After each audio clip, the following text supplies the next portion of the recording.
So this lecture is for the 12th class business study, as we are going to start with the chapter business study. So in this concept we will start with the first chapter, that is nature and significance of management.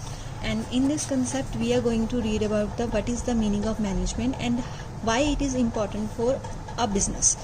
As business is run by a person to earn profit. The main objective of a business is to earn a profit. It can be run by a person or by partners, or it can be a company form also. So in the business the main aspect is your management. अगर हम management को normal language में define करें तो हर एक person, चाहे वो कोई भी है, वो अपनी लाइफ में किसी न किसी वे में मैनेजमेंट करता ही है.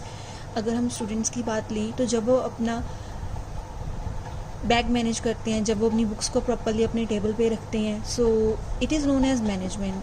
अगर हम घर की बात करें तो मदर किचन में मैनेजमेंट करती हैं. She use to take all the goods in a proper manner and put it on the shelfs in a proper manner. So this is known as your management. So in a simple aspect और in a layman language हम ये बोल सकते हैं कि जब हम चीज़ों को एक पर्टिकुलर वे में रखते हैं तो उसे मैनेजमेंट बोला जाता है. अब बिज़नेस में भी हमें इसी तरह से मैनेज करना पड़ता है, क्योंकि बिज़नेस को चलाने के लिए हमें रिसोर्सेज भी चाहिए. इसके अलावा हमें प्लानिंग भी करनी पड़ती है, डायरेक्शंस भी करनी पड़ती है और कंट्रोल भी करना पड़ता है, सो दैट हमारा जो अल्टीमेट ऑब्जेक्टिव है प्रॉफिट अर्न करने का वो कंप्लीट हो पाए.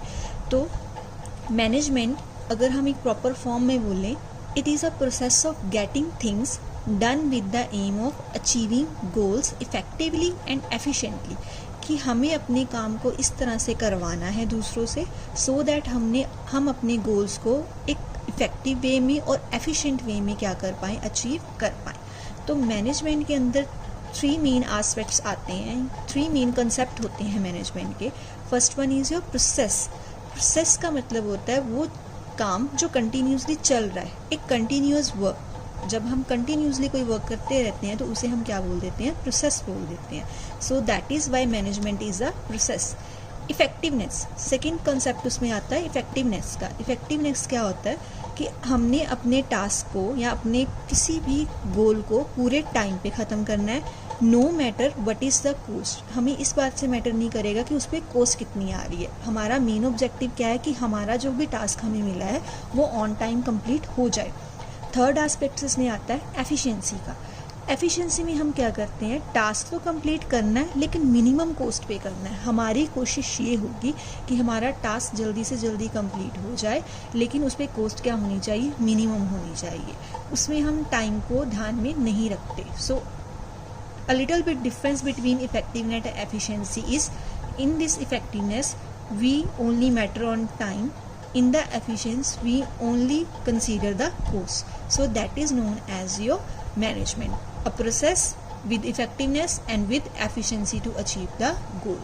So next is relation between efficiency and effectiveness. हम ये बोल सकते हैं कि एफिशिएंसी और इफेक्टिवनेस है, ये 2 साइड्स होती हैं किसी भी ऑर्गेनाइजेशन की, जो ऑर्गेनाइजेशन को रन करने के लिए बहुत ज़रूरी होती हैं. अगर हम एक साइड पे ही ज़्यादा ध्यान देंगे तो दूसरी साइड हमारी इनबैलेंस हो जाएगी, और इनबैलेंस होने की वजह से हमारी ऑर्गेनाइजेशन प्रॉपरली वर्क नहीं कर पाएगी.